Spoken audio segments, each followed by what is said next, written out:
For this episode of the Ski Rex Media Podcast, I'd like to go a little local, and that's if you can call being in the same state local.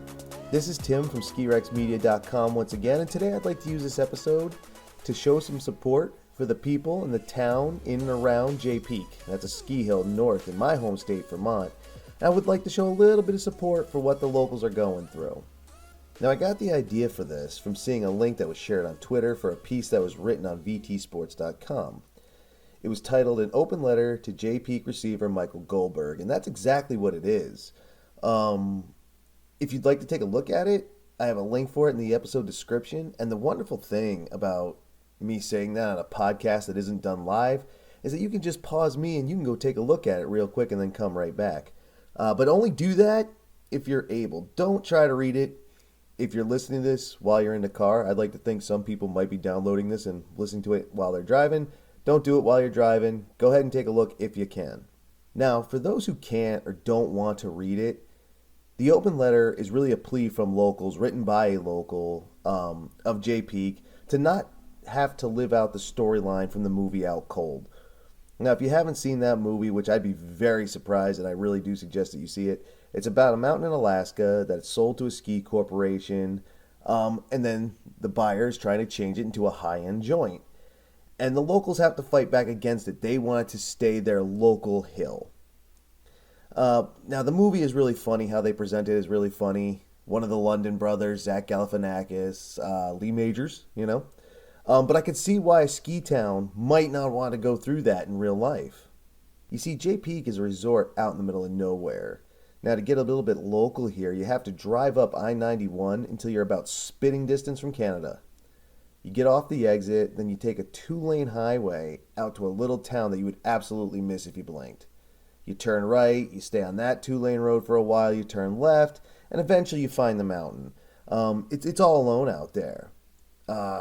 In fact, I think the next two closest ski mountains are Owl's Head and Mount Sutton, and both of those are in Quebec. So, I mean, if you're in the area, whether you be a local or visitor, and you want choices, those choices come with a border crossing. But the point is the mountain is kind of in the middle of nowhere. Now, because one either has to be a local or willing to travel that little extra bit to get there, the place is a wicked loyal following. Like, the locals love it, and people always come out and say, the drive out there was great because it's got the nice, good elevation, wicked nice powder, it's so far up north, great weather. But those folks that do follow it, that have that wicked loyal following, they don't want to see their mountain turned into some high-priced corporate-run joint that caters to the rich. They want their hill to be able to keep its reputation of a more old-school, ski-bum, small-town vibe, and I really do hope that happens.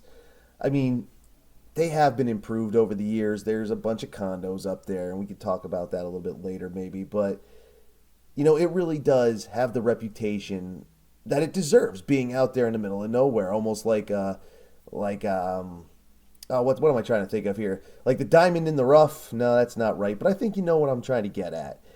In any case, I really want them to be able to keep their mountain just as it has been for decades and keep those, ski bum vibes. So how does this all tie together, or how do I think it all ties together? I think the mountain being in a pretty rural area is a big advantage to not get bought out by one of the bigger ski companies or bigger ski corporations. Now, there are a lot of pros for a company to look at. Jay does have a bunch of condos up there, so the real estate offerings are there. It has modern snowmaking and updated snowmaking. It has modern lifts. It's a pretty decent place, and it does have a loyal following. Even though it is rural, it has a loyal following of locals, and it does have a loyal following of road trippers. My wonder, though, or what I do wonder, is if that is enough. Like, are the road trippers enough? Now, one of the things some of these mountains market is ease of access. Mount Snow brags about their ease of access all the time. They're the first mountain you hit when you come north, if you're coming up from, the city or Connecticut or Massachusetts, wherever. It's the first one you hit. Now, it could be argued that that's similar to Jay Peak. It's, more than a half hour from the nearest interstate, coming either from I-87 or I-91. And it's two laners the whole way. The thing is that when you leave, the interstate near Albany in New York, that's I-87, or Brattleboro I-91, you're still going through places. You hit rural areas, but there are towns, like actual towns with stuff in them in between the highways and the mountain. And Jay Peak, you get off the exit and you're in Orleans, Vermont. Once you turn through there, you're going to hit towns, but they're all very small. There's nothing there. You're passing a lot of just houses and like ranches and farms. So I almost wonder if that would be enough, the loyalty of the diehard fans of that mountain. I wonder if that's enough to get the mountains to want to buy it. I mean, I guess if one of the big companies bought it out and added it to one of the mega passes, I could see a need for that company to make higher end changes to try and make it more of a destination resort. Like I've said in a previous episode about the Vail and Peak merger, I don't see that happening with New England, especially with Jay Peak. But I guess it is a possibility. I mean, the place, Jay Peak is really for diehard fans that love that area and that mountain, like I said. But most people coming up from New York, New Jersey, or Connecticut are stopping in southern Vermont or central Vermont. It's a long enough drive, and by the time they do hit Mount Snow, Stratton, Killington, Okemo, or any of those down there, they're sick of the kids in the back seat. They're sick of the traffic. They typically leave on Friday after work, so it's not late when you're getting there, but it certainly isn't early. They ski Saturday, they ski part of Sunday, and then they head back. And I really don't know if a company like Vail Resorts would want to put in the work to get people to look at Jay Peak like that. Like to get people to put in the marketing and make that place a real destination to get them to drive those few extra hours.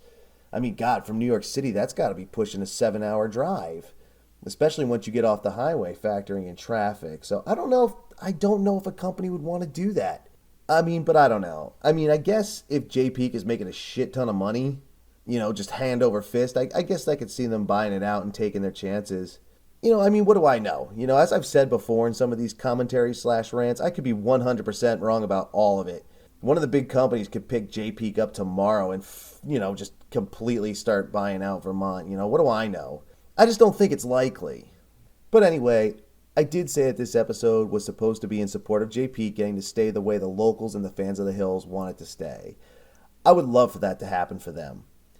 Now for me, of course, I love to hit big fancy resorts from time to time, but there are the old school places, the more ski bum vibe places that are really just about the snow and the lifestyle that are awesome too. In fact, just thinking about it and talking about Jay Peak and how awesome that area can be, because it is beautiful up there.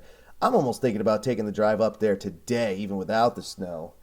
I mean, you look out the window, it looks like it's going to rain, so I don't know if I want to, but it's a nice drive up in the country.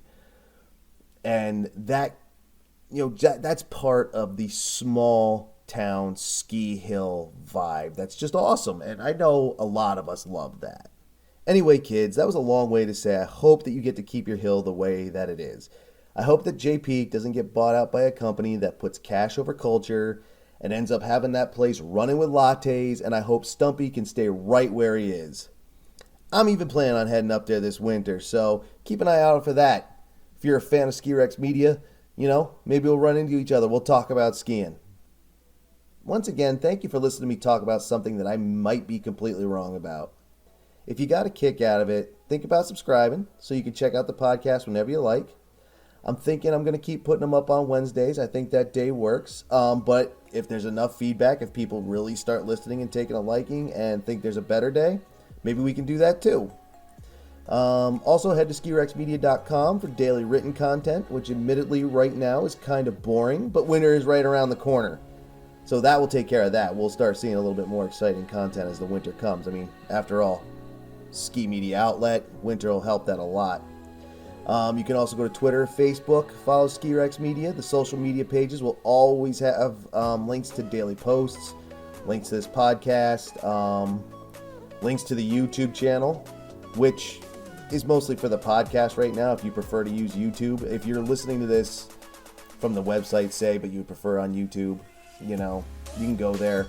I'm still working on what to actually do with that channel. I really can't decide. I do have a gaming video up there, but that was kind of a goof, but I'll do it again. I mean, if people want to see it.